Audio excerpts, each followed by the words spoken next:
Happy Halloween, Fragrance Fiend here today with First Instinct by Abercrombie Fitch. I couldn't really think of a Halloween-based fragrance since I've already reviewed Black Phantom by Killian, so I thought I'd go with the next best thing which scares me, which tends to be fresh designer fragrances on the cheaper side, since so many of them smell like Lemon Pledge, have poor longevity, and are just complete garbage. In fact, I was even scripting my very first top 10 video, where I was going to do the top 10 designer freshies and the top 10 niche freshies. The niche section was so easy, but I could not even get through good 5 fresh designer fragrances. So let's get into the 2016 release by Abercrombie & Fitch. It is First Instinct. So to the note breakdown. In the top you have melon, gin tonic, and almond, with a heart of tea, Szechuan pepper, violet leaves, and a citrus accord. Lastly in the base you have suede musks, coconut wood, amber, and cashmeran. So let's give it a spray.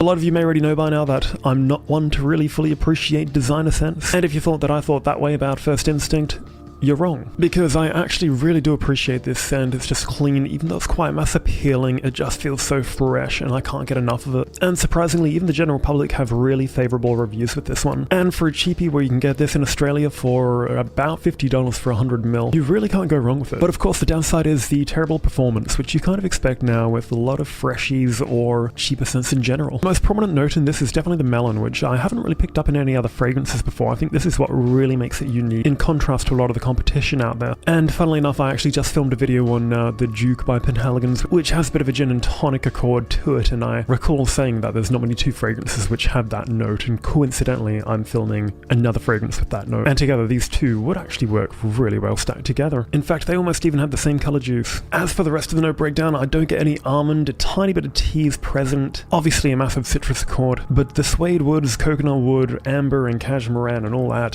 just sits in the background. I mean, within the first 30 minutes you'll smell absolutely incredible, but after the first hour it won't be that present. Of course, if you do have a pretty extensive collection like I currently do myself, there's really no need to have this in your collection. It's really more so something that I'm emphasizing for people just beginning their collection or need a good freshie. Obviously, if this was anywhere over $100, I'd probably be saying the exact opposite about this now, but for the price you really can't go wrong. And even though it says $50 on one of the only sites you can actually buy Abercrombie & Fitch in Australia, I'm pretty sure I've seen it even cheaper than that on sale before. But yeah, I really don't have a problem when I leave the house and spray myself like 15 times with this, because I know I'm going to smell amazing, it's not going to offend anyone, and it's quite light in general, and I'm not really wasting too much money. As you can tell by the usage, I did buy this quite some time ago before I amassed quite a collection. Would I buy this now? Probably not. But it still is a humbling reminder that you can find good scents at a good cost. You just kind of have to dig pretty hard. See you next time.